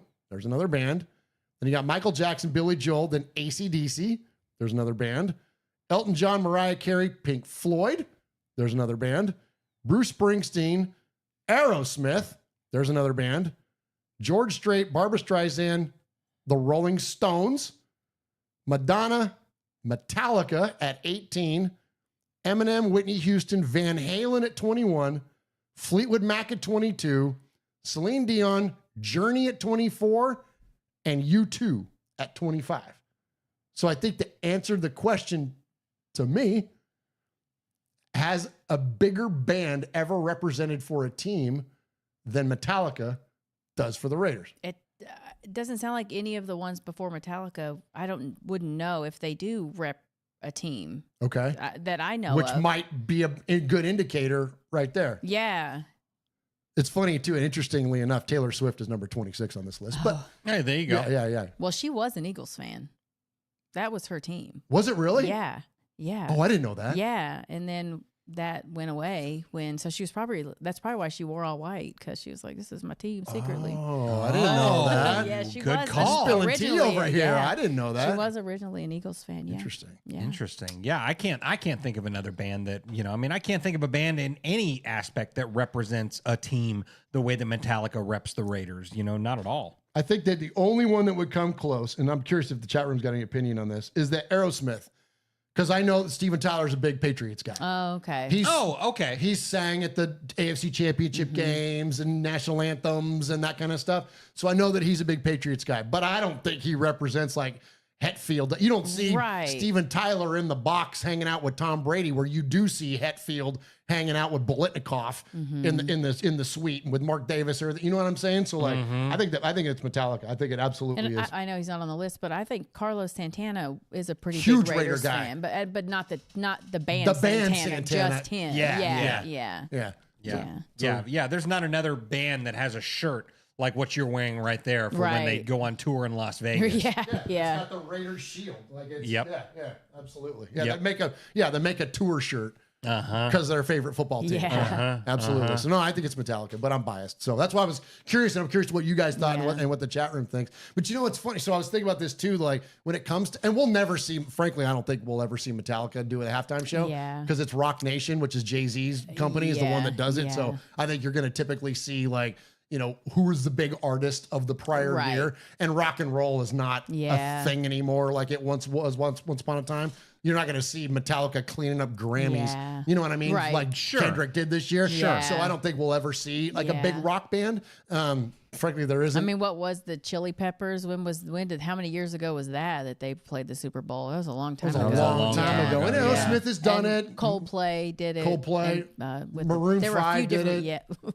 Yeah. That's probably we gave away a signed Maroon 5 football. Yeah, we did. On the show one time. Maroon 5 is probably the reason they were like, we're not doing that shit again. Don't ever do that again. Don't ever do that again. Yeah, for sure. But I don't think you can, because there's no to me, like this is just, again, my fan brain. If you can sell out a stadium on your own, like when Metallica's coming here in May, they're playing 2 nights at Nissan Stadium and they're both sold out. Yeah. Now, if you can do that, you can do a Super Bowl halftime show. 100%. To me, that's the way I look at it. Like if you got that, but how many bands nowadays, Michelle, have that kind of pull? Them and the Foo Fighters? Yeah, I was gonna say that's about all That's I can about think it, of. right? As far as bands go, yeah. Yeah. I mean, Green Day still. In fact, Green Day, they were big Oakland fans, but they were Oakland fans. I think they were really mad when they left. Yeah. But they're because they're Berkeley guys. Yeah. Them and they, Chris and I went to see them, and they were they're sellouts like everywhere they go. But I still don't think that there's not a lot. I can't think of any. Yeah. I really can't. Yeah. Nope. Raider Felon in the chat says NWA. Which is kind of what they did. I mean, they got sort of close with that with the SoFi performance. Well, I mean, That's you true. can't get too close with NWA because you're missing some, Easy. Missing Easy, Yeah, that's true. So- Yeah, that's But true. that would be get that would be close, amazing. I mean, you know what I mean? I would love that. Yep. Frankie Mosqueda and Tropical Remy both said Slayer. They're big Raider guys. Oh, that's true. Yeah. But Jeff Hanneman passed away, unfortunately. But Yeah, he did. Kenny King still reps, or not Kenny King. Kerry King. I don't think Slayer is. I mean, They're not in the same stratosphere. No, not at all. Not because you got to have something. The Metallica is once upon a time was very mainstream. Yeah, they're not now. You're but singing they were. along to a lot of their songs, even if you're not a Metallica fan. Like, yeah. Oh, totally. So Totally. I think they have a crossover that's different than a lot of rock bands, because a lot of rock bands don't have that. They're not crossover. playing Slayer songs on Stranger Things. No, exactly. Yeah. There you know go. what I mean? Like There that you kind of go. stuff. Yeah. So no, I think it's Metallica. I think that they're anybody like, and I think that's cool, man.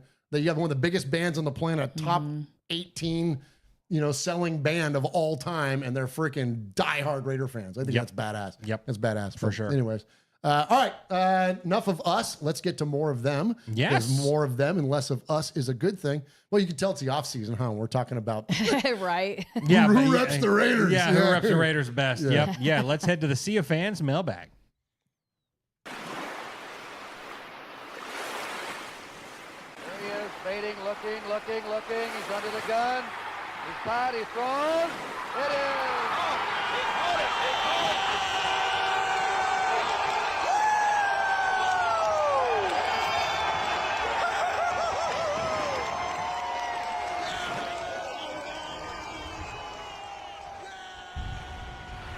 I appreciate you, Raider Nation, joining us live tonight for this episode of Raiders Fan Radio, episode number 366 of Raiders Fan Radio. And this is where we get to hear from you because, as I said, more of you and less of us is a good thing. And so I'll leave it to Michelle to shout out the chat room before she does emails.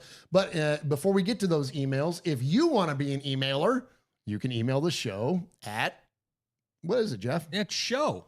Show. Yeah. How do you spell that? How at RaidersFanRadio.com. That is SHOW at RaidersFanRadio.com. And if you want to call the show and leave a voicemail, you can do that 3 times and become a made man or a made maiden here at Raiders Fan Radio. You can do that by calling the phone number. Michelle, what is that number? Was it 909-345-3346? Hey, it sure is. All day long.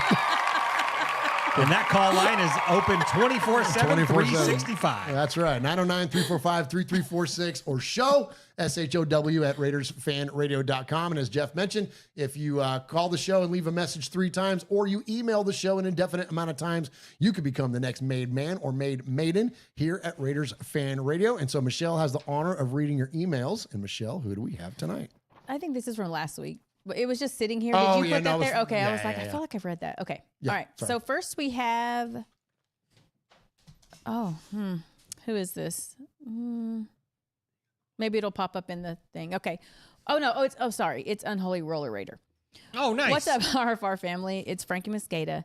I just wanted to talk shit about a couple of lame-ass fans that live down the block from me. I've been living in my neighborhood for 5 years. For the last 2 or 3 years, I noticed a Chokers flag hung outside one of the houses, mostly during football season. Barf. Fuck the Chokers. Actually, he said FK, but I just felt like saying the word. Well, yeah, you did. Well, right around the beginning of football season this year, I noticed a Queefs flag hung right next to the Chokers fans' house. Damn, double barf and double middle fingers. One day driving, I saw the Chokers fan outside, so I pulled over and I said, man, how do you stand living next to a Queefs fan? Mind you, I've never spoken to the guy before. He just kind of shakes his head and says, all of a sudden, this guy wants to show his colors. I started laughing and said, oh man, better you than me. I'm a Raiders fan. I live down the street. I always have my Raiders flag hung outside. Then I said later and drove off. The funniest part, though, the very next day after the Super Bowl, Mr. Choker and Mr. Queef both had their flags put away and probably stuffed up somewhere the sun don't shine. Guess who still has their Raiders flag hung outside? You damn right, it's me. Moral of the story, win, lose, or tie, Raiders till I die. Nice. Truth. Yes. Thank you. Very true. All right. Next, we have Justin from Iowa. Hey, Justin. Hello, RFR guys and gal. I know I was up in my feelings in the last email, but man, am I happy as shit now.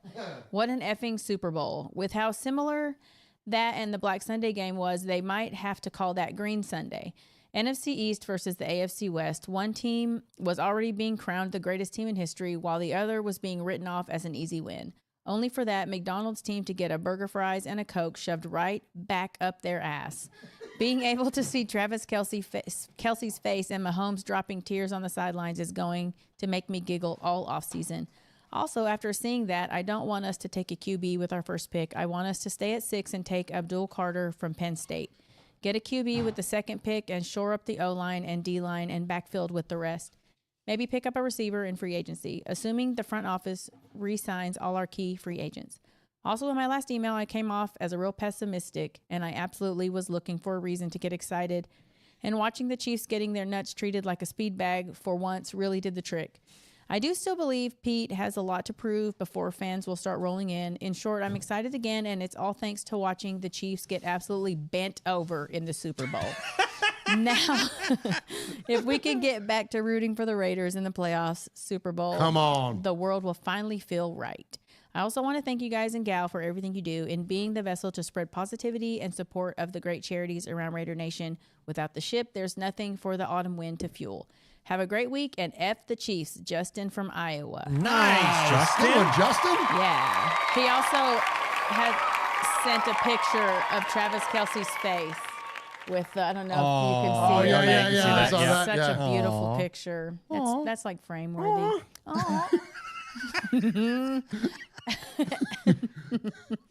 Dude, I don't have much on the TikToks, but Jeff showed me a TikTok one time, and it was this guy, and it was somebody, and it was like, "Bitch, I don't like you," and he goes, "Oh, yeah," it just cracked us up. You don't like me? Aw. Bitch, I don't give a fuck. Well, that's what it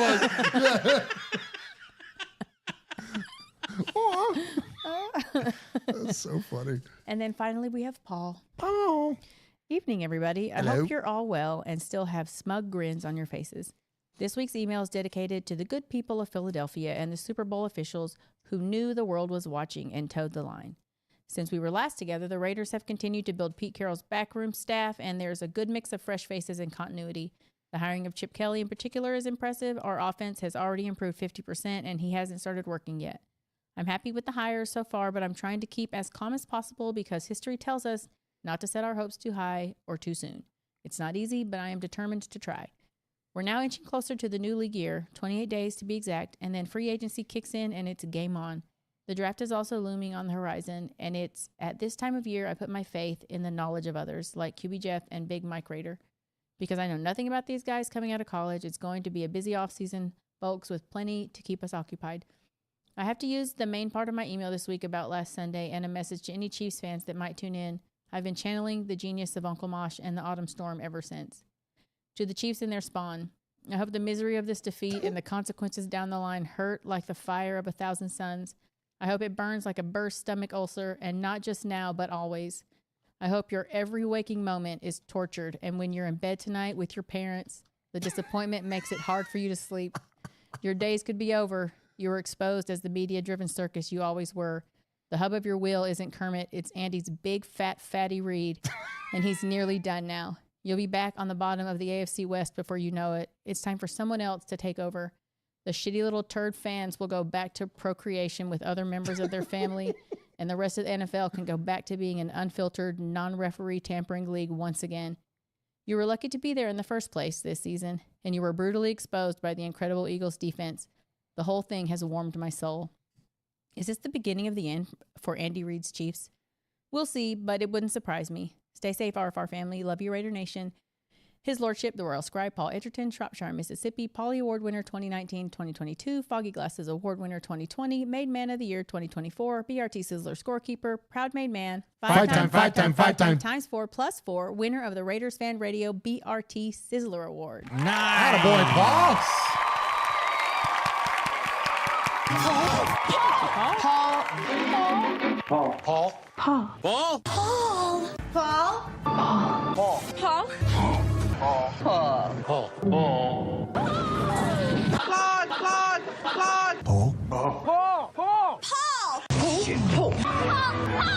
Paul, your name Paul?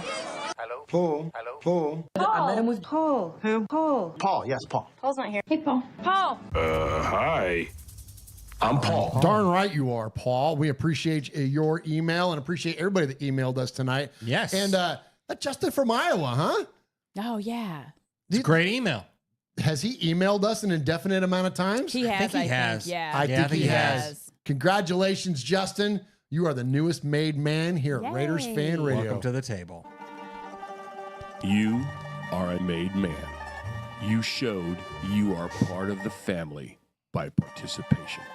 By chance, a man like yourself should make enemies, then they would become my enemies. Showing you are a friend of Raiders Fan Radio, you have leapt across the line. Friendship is everything. Friendship is more than talent. It is more than the government. It's almost equal to family. Be loyal. Made man, Raider fan. Someday, and that day may never come, I'll call upon you to do a service for me. But until that day, Accept this as a gift. And don't ever forget, words can hurt more, but silence can break hearts. Congratulations, Justin.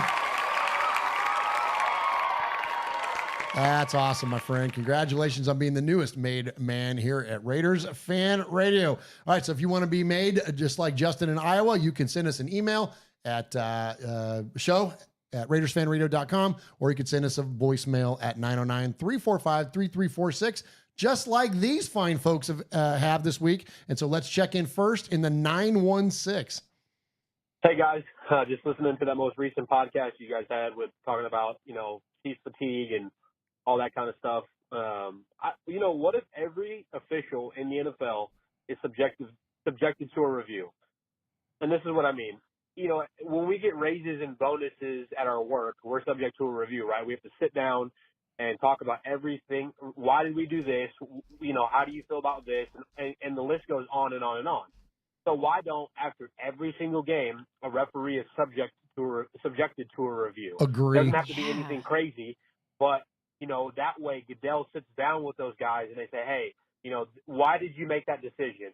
What happened with this? Like, even when Gene Steratore comes into the booth, Gene Steratore, they could have a group of officials. It's like an official, he could be like the board of officials. And basically what he does is he says, hey, I disagreed with this call in this situation. Why did you make that call? That way there's some kind of dialogue. Because what happens right now is we're just like, when Gene Steratore comes on the the broadcast and the officials are saying something else, it's like us as fans, it's like, why did you just contradict? We're just being, Gene Steratore is contradicting what the referees are saying. And it's like, why should this guy that's in the booth not be given a voice to speak out on a call during a game? And it's kind of like, then why do we even have a review system? Like you talked about Elon Musk taking, rockets to the moon with chopsticks. I mean, the NFL is the most lucrative league in the whole place. Why can't we just hire a camera system, put cameras all over the field, and that way it leaves human error out of it? Just my initial thoughts. Go Raiders! Hey, and let's screw what everybody thinks about the Raiders. Al Davis didn't care. We shouldn't care. We don't care if we're getting good publicity or not. We want to go out there. We want to win. We want to kick you in the mouth, and we want to win a Super Bowl. Let's go Raiders! Thanks, guys. Oh, nice. Call, man. There you go, caller in the 916. Hey, leave your name.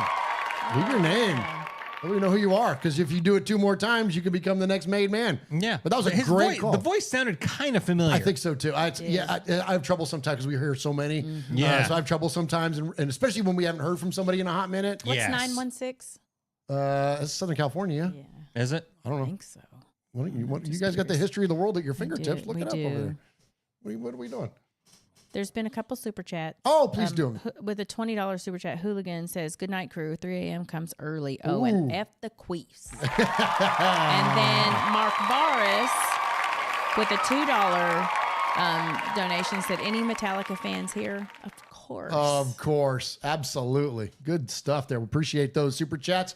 100% of that money is going to go to the One Nation Foundation. 916 is like Sacramento area, like Northern California. Okay. Yeah. Okay, good deal. Perfect. So call in the 916. Call us back, man. That was great. Yeah. Great voicemail there. All right, next up, let's see. I believe we're going from Sacramento. I know where we're going. We're going to Alabama.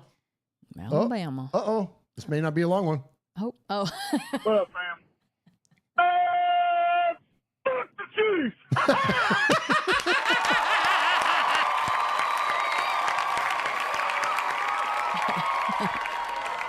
Oh my gosh! So of course that is Josh in the 703, and to honor his call, since it's only 6 seconds long. Yeah. What up, fam? Turn it up. Fuck the Chiefs! I love the laugh at the end.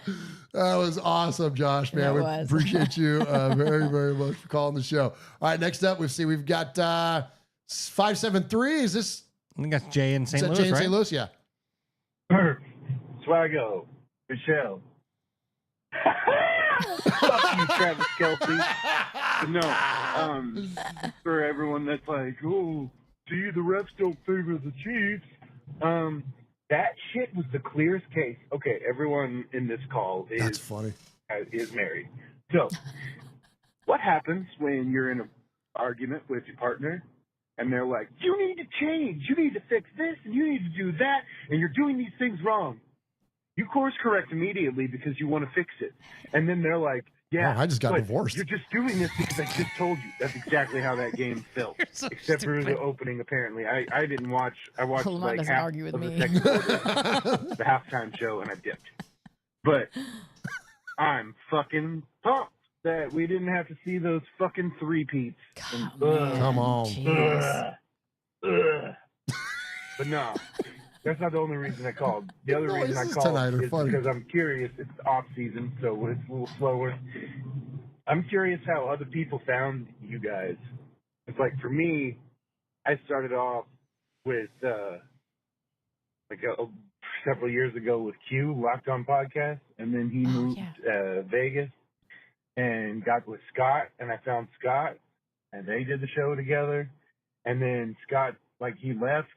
And then Murf started coming on post-game shows, and I was just like, who the fuck is this car meat rider? Like, just for new people, that's how much Murf has changed. He's gone from a car hater to a car, from a car meat rider to a hater in the eyes of some. But nah, I don't know. I was just thinking. Well, about that's a new shirt, and I'm really, really, really fucking happy that the Chiefs didn't win the Super Bowl. I was probably gonna not even be happy with football. Oh my gosh! But that's funny. Can't wait for the show. I don't know if I said it. This is James St. Louis. No, we got it. There you go. Oh, that was the best. That's pretty funny. That was amazing. That's a great question, though, because I would be curious to know how people find us. Like, how do we end up getting listeners? Like, how do you find us? I mean, you just like I Google. I was just Googling, because I'm in Tennessee. Because you found you listened to the show just before you were on the show. Around, I can't be the only Raiders fan in Middle Tennessee, and I don't even remember how it happened, but I did. And you found out that we lived 10 minutes away from each other. That was the crazy part. Yeah. I was like, what? I was like, there's no way. I just thought Google was lying to me. Yep. But literally at that time, you're 20 minutes from us. Yeah. That was crazy. Well, you helped create Swag Jeff because you were the first one to to recognize me in public. We were at a church thing on the square in Murfreesboro, and she goes, Swag Jeff. I'm like, hey, Swag Jeff. Come here. What are we doing here? I think Chris would say that's when you became insufferable. At that point, I've been insufferable to my wife for a long time. Swag Jeff, I was recognized in public. So. Oh my god! I love it how Ollie, your son, he's like, my dad's Swag Jeff. Yeah. Oh, he introduces me as Swag Jeff to his teachers and everybody. Yeah. Oh yeah. This is my daddy, Swag Jeff. Awesome. And I have to go. Yeah. Hell yeah. Damn right I am. Don't forget that shit. Oh my gosh! So I hear from a lot of folks found us through Silver and Black today of recent. Yeah. Yes. Before that, it was Mikey. Oh yeah. Okay. Mikey found us through a lot of people through Mikey. And shout out Mikey and happy 50th birthday to Mikey. Oh, happy birthday! 50. Yeah. And then a lot of folks found us because this show has only been video for I guess it's been a minute now. It's probably been 6 years? 6 years on video? Yeah. Since 2018. 18. So going on 7 anyways. Okay. Yeah. Yeah, but we were a podcast for 5 years before that. Right. So people found us through the podcast and then came over to the video because speaking of Mikey's like, you guys need to do a video podcast. And I'm like, but we don't do video. We're a podcast. We're audio. And he's like, nah, dude. He's like, I'm like, is that the next thing? And I'll never forget this. I said, is that the next thing, being a video thing? And he said, no, it's now. Yeah. And then he was like, you need to be a video. You need to make videos. I'm like, okay. So we started flipping on the cameras. And so this show has been rooted in audio and always will be. But now we have become a live produced audio podcast that happens to have cameras on us too. Yeah. And still to this day, and I'm not turning this segment into an opportunity to toot our own horn, but hey, if you don't, someone else may not. So I'll celebrate this idea. We're the only ones that still do this. Oh, wow. No one else does a live video and audio podcast live produced on the fly. Oh. Especially not all in the same room. Yeah. We're the only ones. We're the only ones that do this. And so, that's probably one of the reasons why we're the dog whistle of Raiders podcasting. That's true. Because like not everybody gets us. So we'll celebrate that greatly and we're highly appreciative of the community that is built up around this show and everybody that's in there. So regardless how you found us, whether it was a YouTube suggestion or an audio podcast or stumbled across us or saw me on freaking X and was like, what the hell is this guy talking about or whatever. However you found us, thank you. And thank you for sticking around, man. Thank you. Absolutely. Because it's like, because we are a dog whistle, I'll say we're an acquired taste. Yeah. It kind of takes a minute, Yeah. So anyways, thank you very much. Just have to hang in there for a little bit. And then... Just got to hang in there. And not take yourself too seriously. And definitely don't take yourself too seriously. Yeah. Take your fandom seriously, but not us. Yeah, absolutely. Yeah. Somebody called us corny ass super fans one time, and I really wanted to lean into that and make a shirt. Yeah. Like, whatever. Talk your shit. We'll lean into it. Yeah. Oh, hell yeah. We'll own it. Yeah. We'll own it. Yeah, we will. Yeah, we absolutely. All right, next up, let's see. Okay, this is going to be interesting. So Steve in San Diego has called the show, I don't know, probably 5 or 6 times now. And he's got Google voiced every time, right? Yeah. Oh. I think this one is 2 minutes and 33 seconds. Oh. I think we're going to get to the end of this call. We're going to get to hear him say goodbye. Steve from San Diego. Woohoo! Raining down in San Diego. Woohoo! Anyway, well, we need it. That was such a great game last week. Wow. Amazing what you can do when you have a great offensive line and defensive line. Anyway, it was great to see. Or when everybody chuckling to themselves is cracking me up tonight. Everyone's giddy. Get escorted into the Super Bowl by the league and the refs, only to get destroyed because they were just outmanned, and the refs couldn't even help them then. So, that's what happens. So that's what you get. So we see from the Eagles, if I'm not mistaken, I think they had the best offense and defensive line of the remaining playoff teams, actually of all the playoff teams. So we see how important the trenches are. Really? Wow. Imagine that. I think Amy Trapp said that once, starts in the trenches. So the reason I bring that up is people keep talking about the quarterback. Well, we don't know what we have in a quarterback until we have, you can say these words. We have a top 3 offensive line, top 3 defensive line, and overall defense. Actually, the Eagles had the best defense, not just the best defensive line that didn't need to blitz, which is actually what Antonio Pierce was, calling for because of his Giants team that beat that undefeated Patriots team because of their defensive line. It's Al Davis anyway, football, too. So we see all that. So let's hope that, this regime, though, this coach, and I really believe that it's going to get it together. Spivak here was really great. He was really great at instrumental and making the Bucs have one of the top offensive lines during Tom Brady. And I think he was really great to get. All this coaching hire was great to get. I think it's going to be good going forward. We'll see what they get. I really think they're going to probably try and get Shedeur Sanders.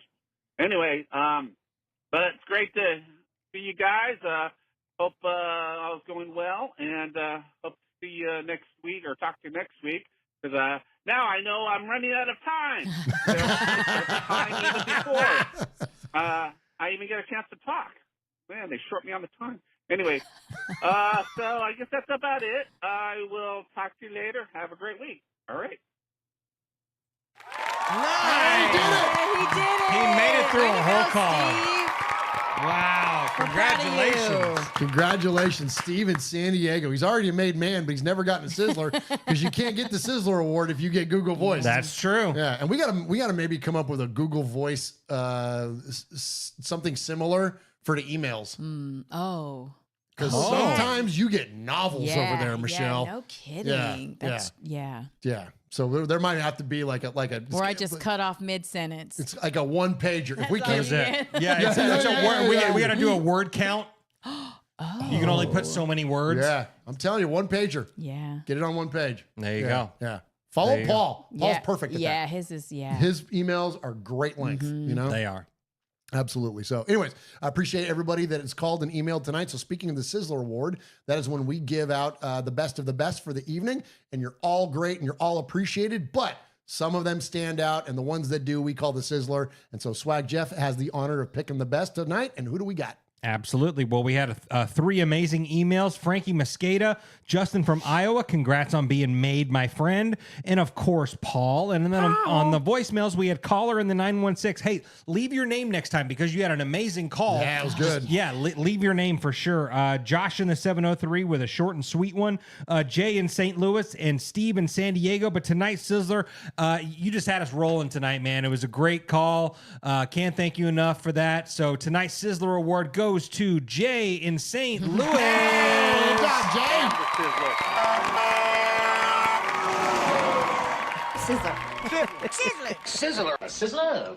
Sizzler. We are Metallica, and we are here for your Oakland Raiders!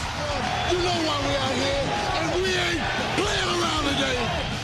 From The Walking Dead to errant Jedi Knights, Raiders fans are a rogues gallery.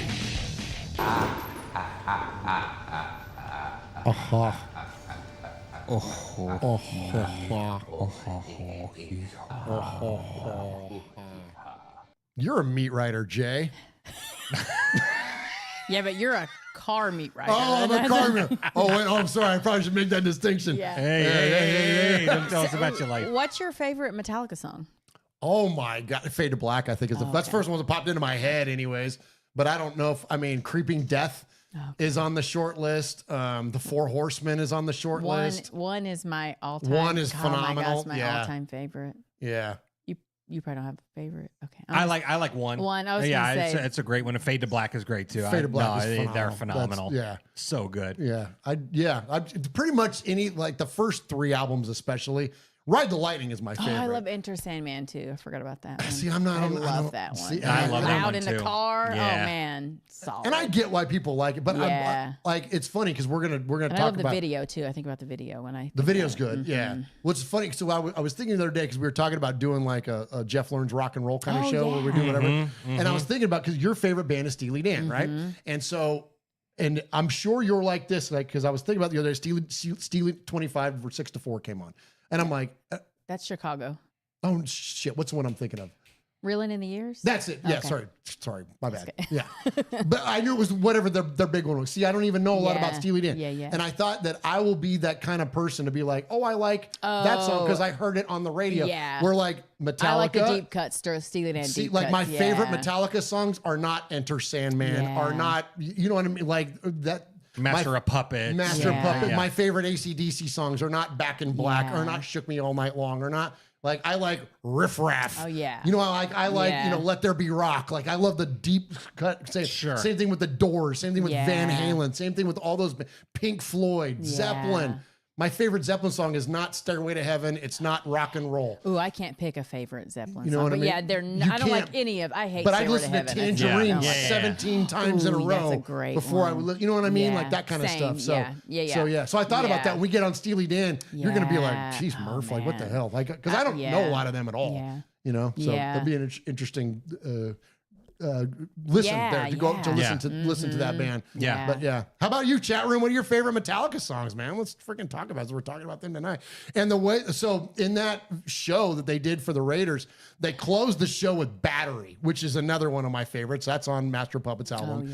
And Battery is like the perfect song to like just because it's got that like little lull and breakdown and then just explodes to close the thing out. And you got a mosh pit going in Oakland and you got Darth Vader out there moshing and stuff. Like it was absolutely amazing. But anyways, so a Battery would be on that list too. But anyways, all right, we're ready to get out of here. Hell yeah, we are. Hell yeah, we are. Thank you, Raider Nation. Thank you guys so very, very much for your support, not only of this show, but of the One Nation Foundation. Thank you for all the monetary support tonight.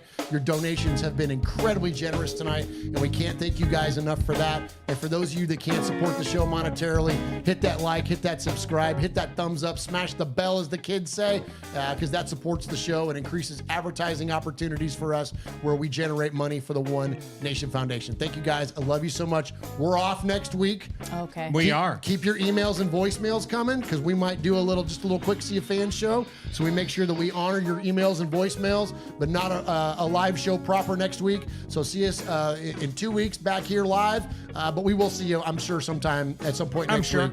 Swaggo and I will jump on and do emails and voicemails.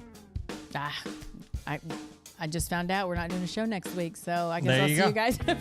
There you go. That's good, though. Do you want to do a show next week? No, I don't mind. I'm going to sleep. She said, Next hell no. Wednesday, no, I'm good. I'm We're good. ready for a break. I will miss everybody. We're ready for a little bit of a break. Yeah, we need a little break. Yeah, the season's officially over, right? Got to recharge your batteries. Got to recharge them. Got to recharge them for sure. So yeah, like both of them said, thank you guys for being here. Let's see who's in the chat room. Ron the Materator, Martin, Paul, Yoshi, Frankie Mosqueda, Raider Dank Vader, SoCal Sal, Jordan Ford, East Coast Raider, Tropical Remy, Alfred Esparza, Jordan Ford, Yoshi. We can't thank you guys enough for being here. This was a fun show, short and sweet. Yeah. It's the off season, Little 90-minute show, man. That's where we hum, man. That's a good show. It's a good length. We like it. We like. Hey, pause. Hey, so on behalf of Michelle, on behalf of Murf, my name's Swag Jeff. You've been listening to Raiders Fan Radio, where we take a lighter side journey into the dark side. And don't forget, boys and girls, what happens in Vegas is started in Oakland. Good night. It's true. Get out, you